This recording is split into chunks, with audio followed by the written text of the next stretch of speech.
யோ, உன்னோட பெரிய தொந்தரவா போச்சே. அடிக்கடி நம்ம ரகசியமா சந்திச்சு பேசணும்னு அடம் பிடிக்கிற. எவனாவது இத ரகசிய கேமரா வச்சு வெளியே பரப்பி விட்டான்னா நாம சந்திக்கு வந்துருவோம். அண்ணே, அதெல்லாம் நம்ம அப்புறம் பாத்துக்கலாம். இந்த விசில் சின்னத்தோட இந்த சின்ன பையன் விஜய் என்னமா பேசுறான், அவனை நினைச்சாதான் எனக்கு குப்புன்னு வேர்க்குது. உனக்கு மட்டுமாயா?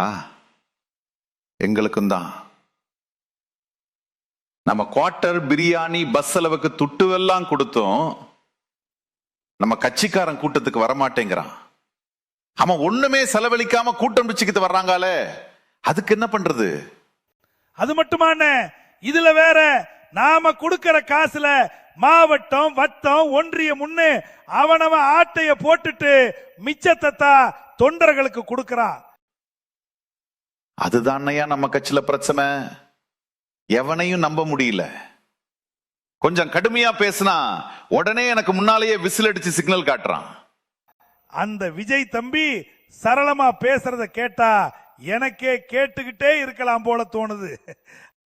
விட்டா நீயே விசில் சின்னத்துக்கு ஓட்ட போட்டுறவ போல் இருக்க. இப்ப ஏதாவது புது பிரச்சனையை கிளப்பி தேர்தலுக்கு முன்பு அவன் பேரை டேமேஜ் பண்ணணுமே, என்ன பண்ணலாம்? இதுல வேற அவன் ஊழலை ஒழிச்சிருவான், கமிஷன் வாங்குறத தடுத்துருவேன், பெண்களுக்கு மாவை 2500 உதவித்தொகை, எல்லா பேருந்துகளிலும் பெண்களுக்கு இலவச பயணம், அப்படி இப்படின்னு அள்ளி விடுறானே தலைவா. நீதிங்கிறான், நேர்மைங்கிறான், எனக்கு ஒண்ணுமே புரியவில்லையே. தலைவா, நான் உங்ககிட்ட ஒண்ணு கேட்கணும். நீதி நேர்மை அப்படின்னு என்னங்கண்ணா? தமிழ்நாட்டு மக்களின் சொத்துக்களை எல்லாம் நான் என் குடும்பத்திற்காக சேர்த்து வைக்கவில்லை. தமிழ்நாட்டின் சொத்துக்களையும் உடைமைகளையும் ஒன்றிய அரசு கொள்ளையடித்து விடக்கூடாது என்பதற்காகத்தான் நானும் என் குடும்பமும் அதை பாதுகாத்து வைத்திருக்கிறோம். அது என்றும் எங்கள் குடும்பத்தில் பத்திரமாக இருக்கும். அண்ணே, நம்ம கட்சி கொள்ளைய கடமை, கண்ணியம், கட்டுப்பாடுன்னு பேரறிஞர் அண்ணா சொல்லி வைத்தாரு. அதை நம்ம காப்பாத்துறோமா? என்னையா அப்படி கேட்டுட்ட? எங்க திராவிட முன்னேற்ற கழகம் அதை முழுமையா கடைபிடிக்கிறோம். எந்த திட்டமானாலும் அதில் கமிஷன் அடிப்பது நமது கடமை.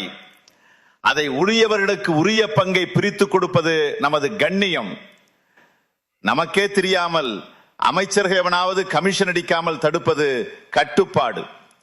இதுதான் நமது கடமை, கண்ணியம், கட்டுப்பாடு.